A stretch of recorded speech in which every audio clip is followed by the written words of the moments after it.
আটকে রাখার লোকটা এখন নিজেই। বছর পর বিস্ফোরক মন্তব্য, পর্দায় ফিরতেছেন জয়জিৎ ব্যানার্জি। কার ইশারায় আটকেছিলেন তিনি? কোন নতুন মেগায় দেখা যাবে তাকে? জানতে দেখুন।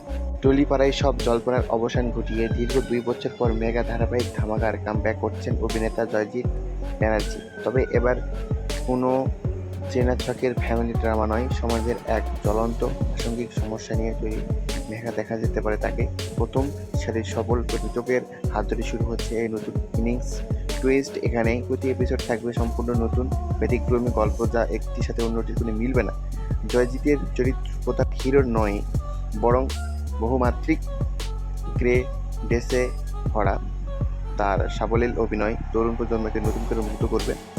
চ্যানেল বা চরিত্র এখনও ক্রমশ প্রকাশ্য হলেও প্রত্যাবর্তন যে বাংলা টেলিভিশনের টিআরপি তালিকায় ঝড় তুলবে তা নিশ্চিত।